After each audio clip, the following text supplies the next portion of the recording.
No. Para ti. Come on. Can we move it on? Say it, baby. Pero estos dos que viven contigo. I know you're on a roll.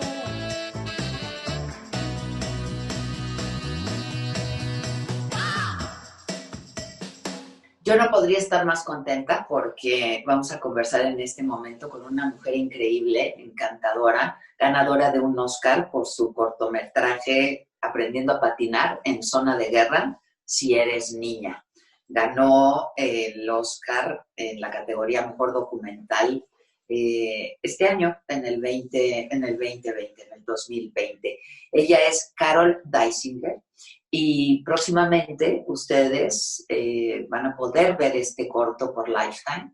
No dejen de verlo, es una joya, es un poema, de verdad.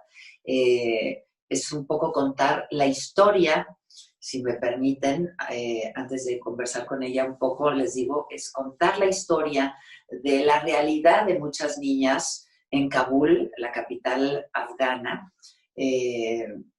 desde una perspectiva increíble que es aprendiendo a patinar, andar en patineta. Y cómo solo eso les cambia la vida y para siempre.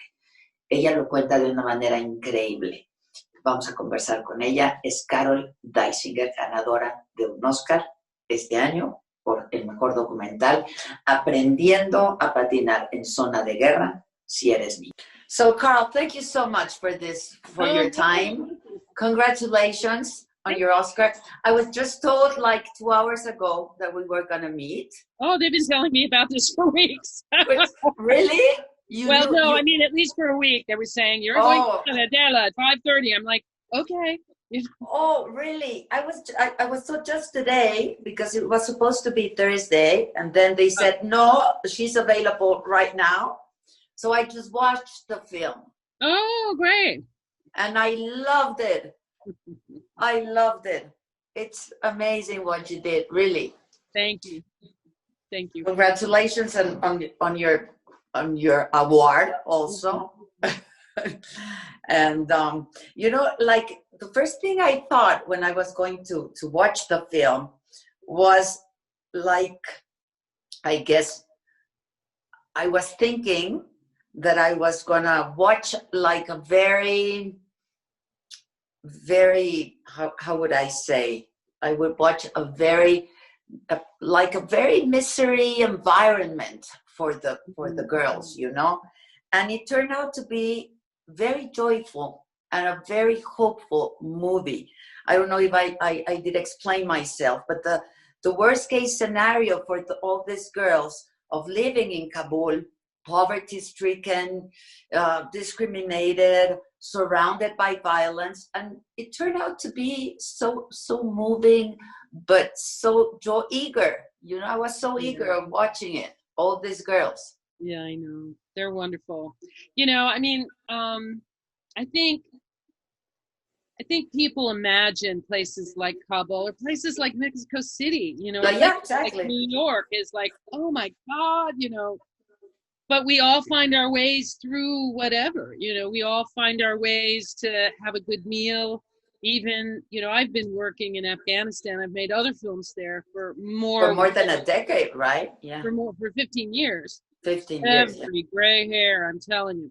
But so the truth of the matter is that I would go to these, I would go to these men's houses, people I was interviewing or people who were, people who I was interviewing. And because I was a woman, I would be sent to behind the curtain to the into the kitchen to meet the wife, and it was like going into the ladies' bathroom in high school. You'd be in a very formal, male, masculine, tea, everything. Then you go in, it would be like, these girls would like dig through your purse to see if you have any makeup. An old lady would start feeding you something she was cooking. It was just. And I could not, for the life of me, figure out how I could ever get these little girls on film the way they are when they are not being observed by men, or when they're not worried about how they're when they just them together. Them together. So when Amy came to me, when Lifetime Television wanted to do this, I was like, I know exactly how to do this. I know exactly what this needs to be. Because for 15 years, I've been hanging out and bringing, gifts to my friends' kids and just hanging out with these crazy people. And I know I can do this. I can do this. So I knew that there was a real good chance we weren't going to get to do a lot of shooting outside. They don't skateboard outside. They only skateboard. I know. Yeah. I mean, they are allowed, but they don't do it. They just don't do it. They can't. They can do it. They're not. I mean, they're not. It's just they can't.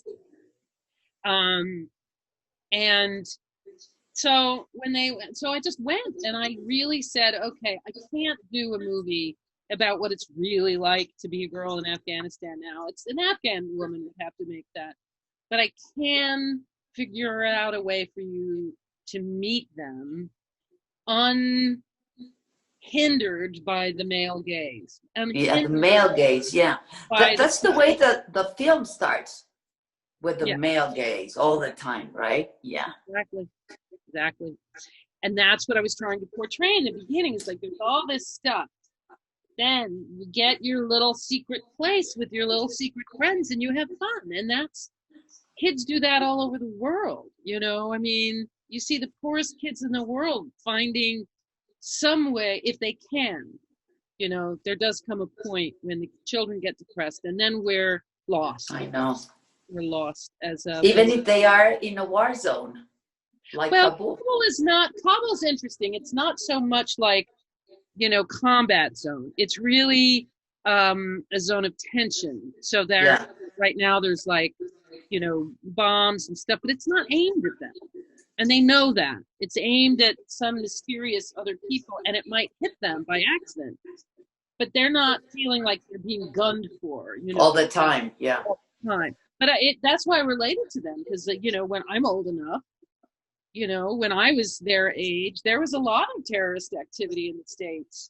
The little girls who got blown up in Atlanta, they weren't much older than me when they died. There were riots, presidents were being killed.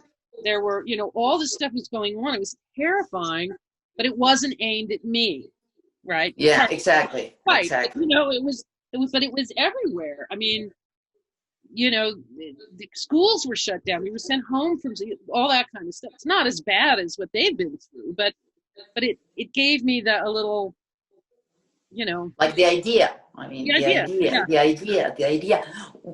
When and how did you learn about skatistan? If you spend a lot of time in Kabul, you will always hear about it because the men and boys do skateboard around. So you do see skateboards. They are on the streets. They do skate. Yeah, they do skate outside. Yeah, the men and the boys do, but the women do not.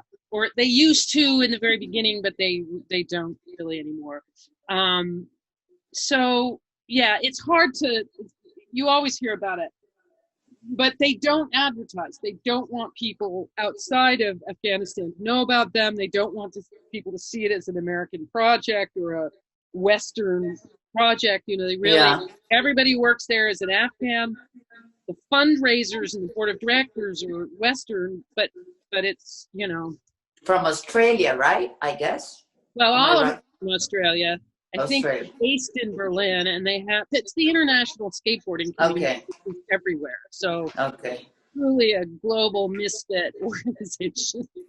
And you were there before in one of these places before? Yeah. I mean, I first went to Kabul in like 2005, I think. And I was working on a movie called Camp Victory, Afghanistan, which was about the training of the Afghan National Army. So I was in villages, I was I was around a lot down near the Iranian border in Herat, which is a beautiful city. And, but again, I would go to an Afghan house, they'd invite me over for dinner, and I'd go through the women's room, and there would be these girls like hanging off the ceiling. Very Middle Eastern, right? Very, Yeah. Very generous, like whatever they have, they share. Yeah. So Yeah. you were in one of these places before. I guess there are 3 already in Afghanistan. Oh yes, there's well, I think there's only 2. There's 2? there's one in Mazar Sharif. I think they may be building one. I don't know if it's completed somewhere else. But right now, I don't think anything's happening because I think COVID's not doing so well over there. But I'm not really sure. You know, Skatistan, it's like Brigadoon. Once you leave, it's like the curtain closes and you can't. They're very, very careful. Now, for these girls, Skatistan is much more than just going to a place to learn to skate, right? Oh, I mean, it's much more than that. It's the opportunity to learn, to go to school, to learn how to read and write, you know? And to have friends who aren't part of your family, cousins or your neighbors. You know, a lot of the schools in Afghanistan are very neighborhood, which means they're not segregated like you get out. It's like you only know Pashtuns, you only know people who know your parents, right? So when these are what Skatistan does that I think is just so marvelous is they actively go after poor kids who have not started school at the right age. Exactly. I mean, even at 11, 12, they don't know how to read and write. At first grade through third grade in 1 year, and then they can enter the public school system at a more appropriate age. And it's so brilliant because it's not like saying, hey, let me teach you robotics and you can go to Harvard. It's like, let me help you just get over. So the skateboarding, you know, it kept the boys in school because the boys, of course, can run wild all over the city. But then they realized that what it gave the girls was just, you know, physical courage. I know. It gave them courage. It's their chance to get away from the kitchen. Yeah. Right? I mean, to be helping their mothers and, right? Yeah. And just they, you know, they have it's like they don't play hopscotch, they don't jump rope, they don't play soccer, they run around like crazy, and they have little funny games they play with each other when they can, but they don't do sports. You know. And there was an article in Al Jazeera a while back saying, you know, oh, all we need is another movie of like, you know, Afghan girls doing something exotic. I was like, it's not exotic. It's new, you know, come on. It's new, exactly. It's new, but they like it. Right, yeah. They love it. And I just love that. Now, I was curious, how are they allowed? I mean, considering they come from very conservative and strict families, how are they allowed to go to this place? Well, is it hard recruiting all these girls? Well, it's for every family, it's different because, you know, there's no law against girls going to school. I know. But it's cultural and it's also dangerous. They don't want them walking around the street, as they talk about in the film. So what happens is Fatima, the brave one, goes to their house. And if some girl shows up or expresses interest, or if she knows of families who have girls, you know, she'll go to the house or go to the neighborhood, the community, find sort of the head woman, talk them into it, get the mother, take the mother to the school. You know, it's a gentle, active exercise. And the thing I was happiest about being able to show, because everybody thinks, oh, I'll kill my girl if she leaves the house. But no, I mean, these parents are like, well, I'm worried for her. How am she going to get? So they got a bus, you know, so they don't, right? They solve the problem that the Afghans had. It's not safe. Otherwise, it's not safe. You know, I mean, in Brooklyn, no 6-year-old walks. I know. And I don't know. It's really smart. It's a really smart operation because it makes it playful. And they get friends who are from very different lives than their own, right? So they learn about the world. They learn about their world. And they get reading, writing. They get some Quranic training. So they know when somebody's telling them that the Quran says this if they're lying, you know? They know. Exactly. They know. And they have, you know, and they're very, you know, they're very sweetly religious. I mean, they remind me of, you know, my Catholic youth, you know, when I when I loved my mantilla and I wanted, you know, I mean, they're just allowed to be who they are. And the teachers, I just love them because they're like, hey, Me too. I mean, this book, they're so brave and they're so gentle, but brave and with a lot of courage. And you start the film, and that I loved, when the teacher asked the girls, what's courage? Yeah. Right? And they say, well, courage is when you go to school and learn how to read the Quran. You read the Quran and other books. And other books. Wow. Yeah. Wow. I love that. I just love that. Because that's being brave, and they're being empowered. Yeah. And they're just, I know. I mean, it was so hard to make. It was such a hard movie to make. But I was determined that it would feel sort of their resilience without saying, hey, everything in Kabul is fine. You know, it's just like, is that girl going to become a eye doctor? Probably not, but teacher, airline pilot, maybe. Maybe, yeah. If we don't completely throw them under the bus to the Taliban, but never mind.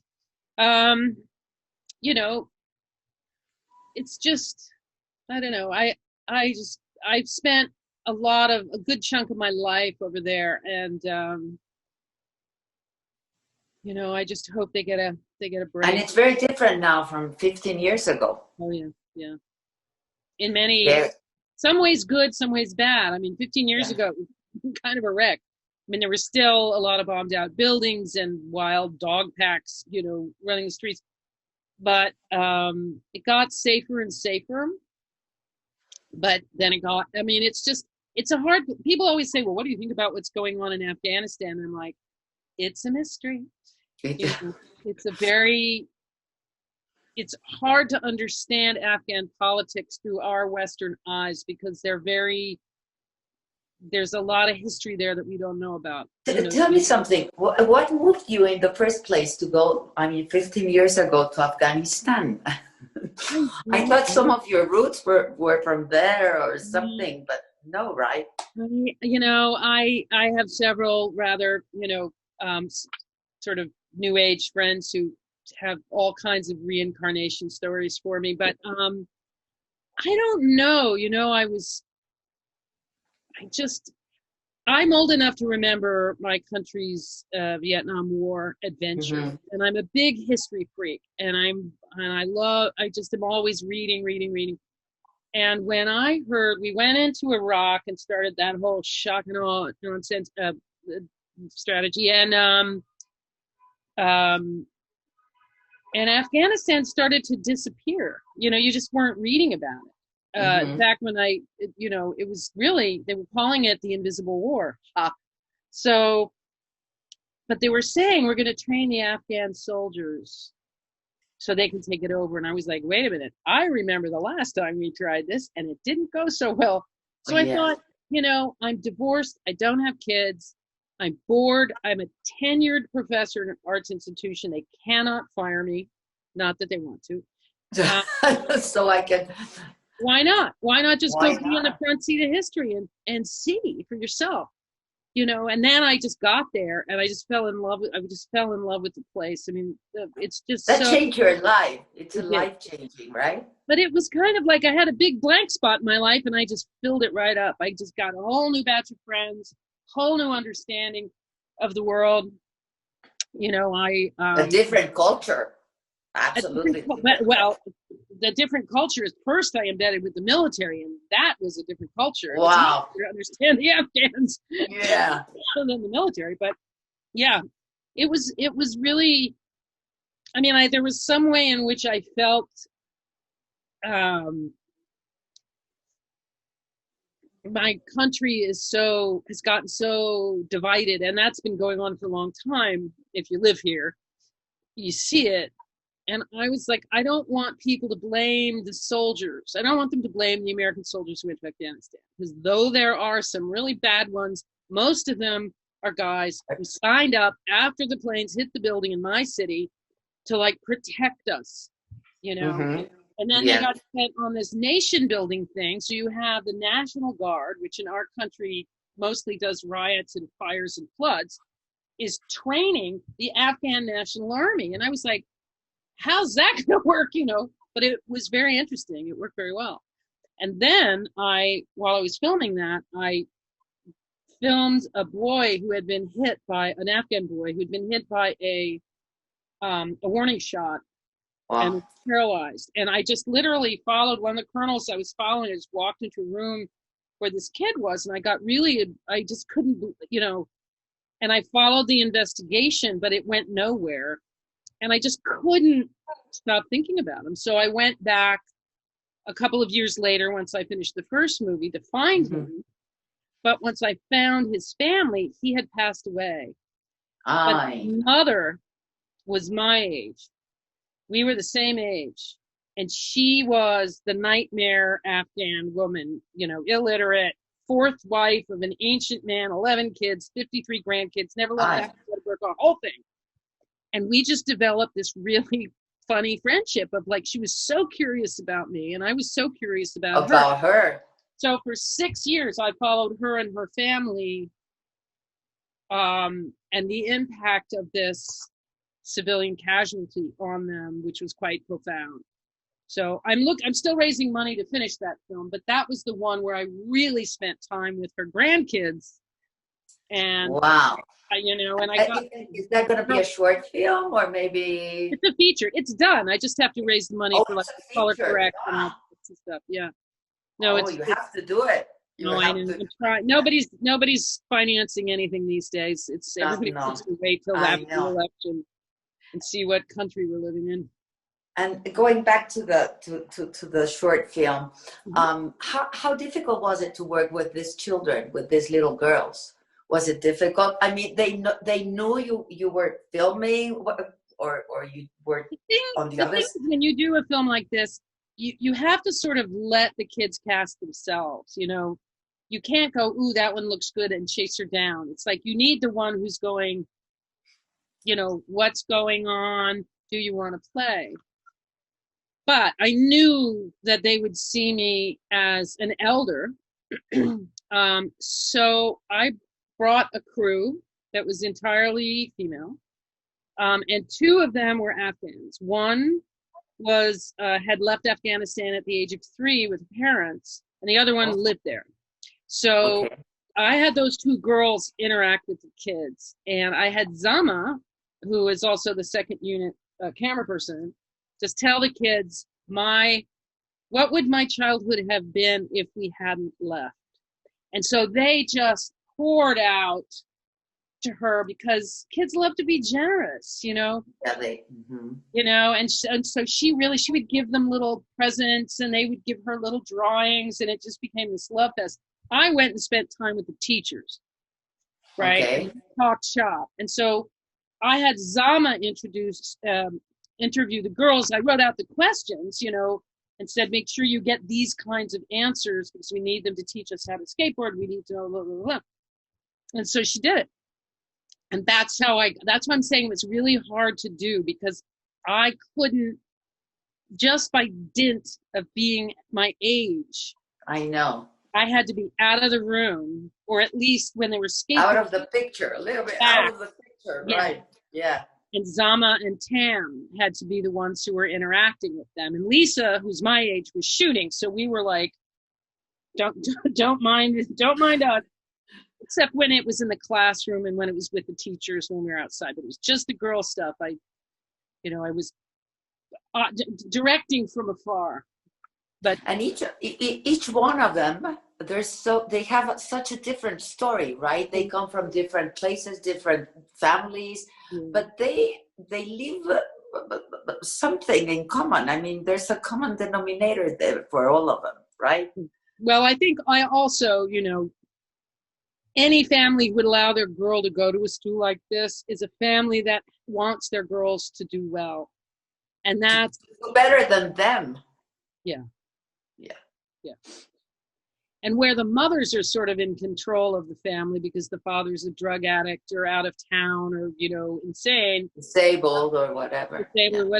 They really want their girls to get an education because they know that if their husband dies, right? And a lot of these guys marry old and they're young. They don't want to have to remarry. They want to have a kid who can take care of them. And they, the idea that it could be one of their daughters is huge. Because usually girls get married and they disappear from the family. They become part of the husband's family and they can't serve there. So these poor women are stuck in a house with their daughters-in-law, So it's like that woman says, it's like they're like my sons. They're like my sons, yeah. These two are like my sons, she says. Yeah. It's amazing. And they get married at 14, 13, no? I mean, it depends. It depends on the family. It depends, it depends. It's every family's different. Everybody's from a, it's you can't, some people get married off when they're like, a 1 year old, you know what I mean? Not that they go to the wedding, but it's like it's very different in very different places. And it is. And it's sometimes terrible, and people try, it depends. There's so many variables in their lives, except for the fact that you're going to cover your head and you're not going to go outside unescorted once you're of marriageable age, which is 13. No more burkas, right? No more. No, they're burkas. I mean, or you get to see them still? Oh yeah. They're I mean, like there's a lot of women who would not go outside with them. Bibi Haji from the movie I was just telling about, she's never left the house without a burqa. Oh. She sees it as an act of devotion. She sees it as her being a good Muslim woman and mother. It's not. These things are not always men telling you must. It's just. Yeah, it's something you think have to do. Yeah. Yeah, and like headscarves. They're like my grandmother giving me my lace mantilla. I know, yeah. They're your first pretty thing. You're like. Also my grandmother, yeah. You use scarves when you go there, I suppose. Yeah, I love it. I hate giving it up when I come home. It's like, bad hair days in Afghanistan, right? Yeah, exactly. No bad hair days. Now, are you coming back? Are you going back? Did they watch the film already? I don't know, because again, like I said, it's like Brigadoon, and those girls, the girls you saw are now in other schools. They're pretty much spread out. So you're not in touch no more? No.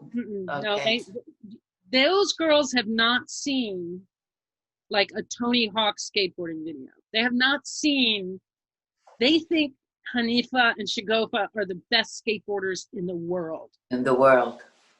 And that's very deliberate on Skatistan's side. They don't want them to think there are people elsewhere that I can never be as good as. They really want them to just have their own world. It's like the boys, I think more so, but the girls, no. One of them says, "I don't want to grow up because I don't want to stop skating." I know. Oh, wow. But I have a feeling, I don't know for sure, but I have a feeling she may have, because I know Hanifa and Shagofa have moved on to other jobs, because the whole point of Skatistan is to give people skills, give people something for the resume, and then they move on. So I have a feeling she may have started teaching. I have a feeling she may have become a teacher, which means she's earning money, which means her family's not going to have. Are you curious, or you just?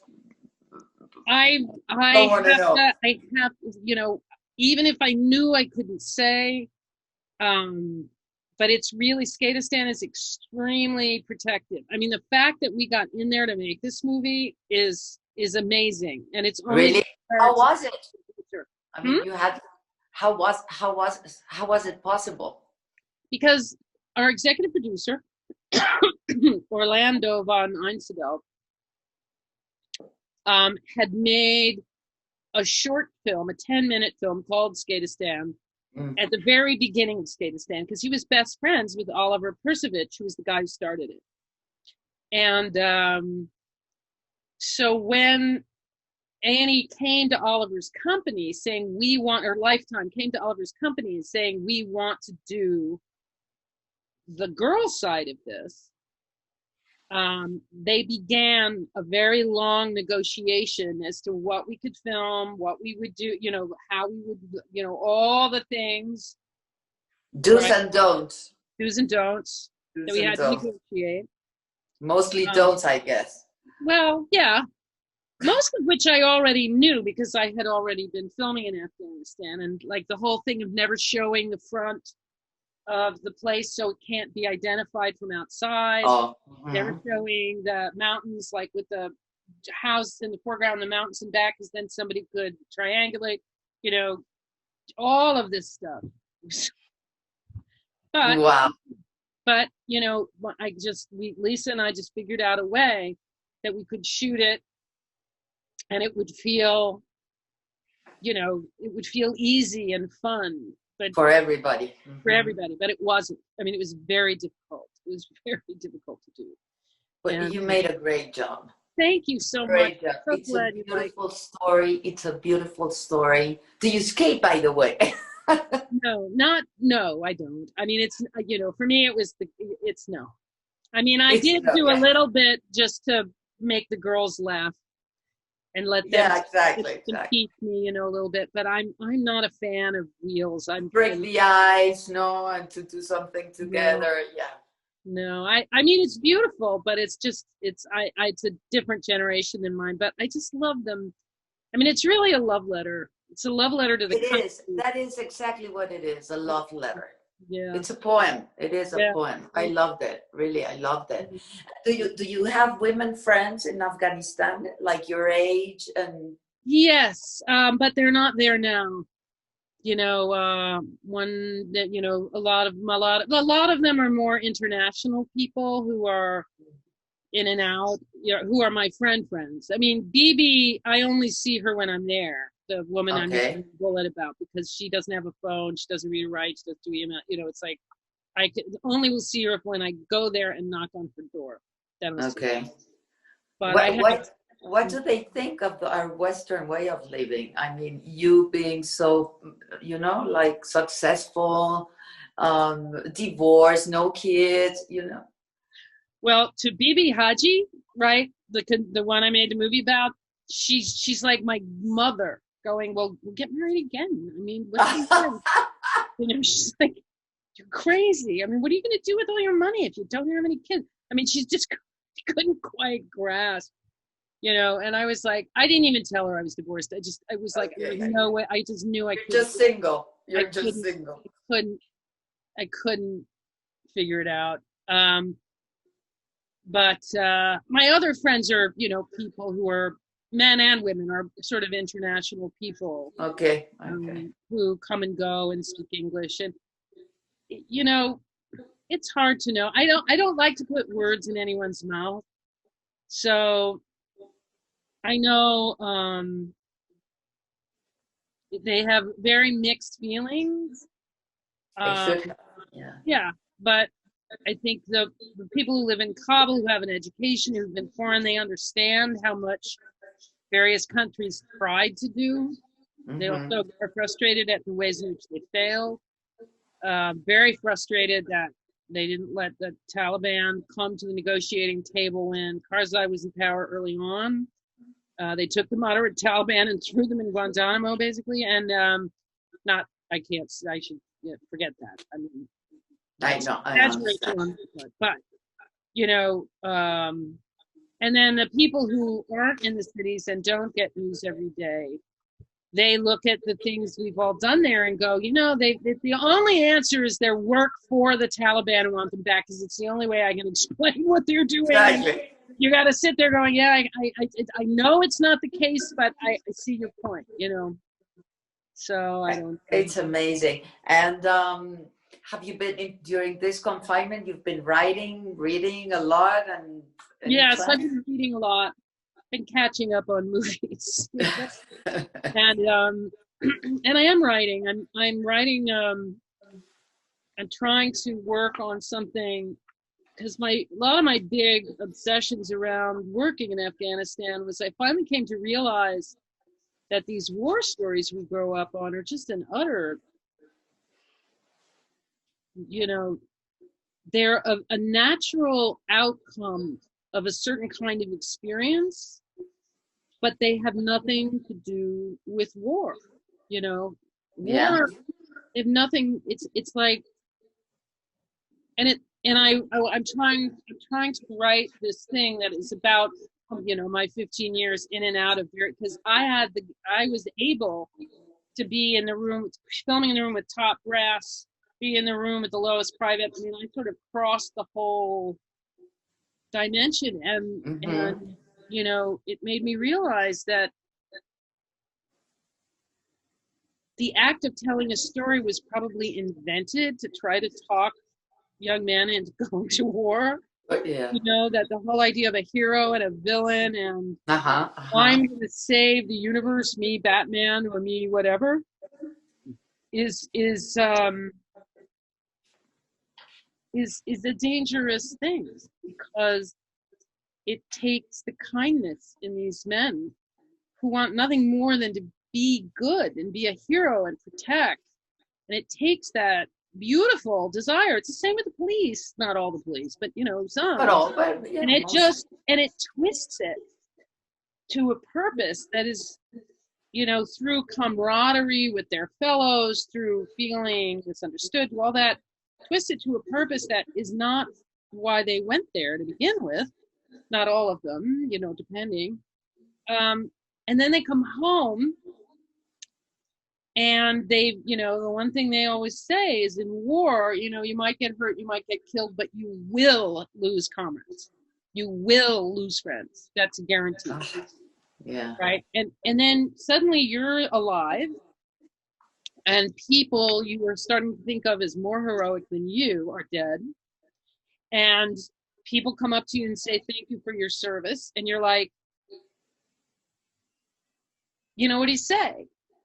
And so it's like the way, it's a very interesting, because I feel like it's the kind of thing that makes us all feel like going to war is somehow noble and heroic. And I'm like, I really want to get to the bottom of this thing. Of it. Yeah.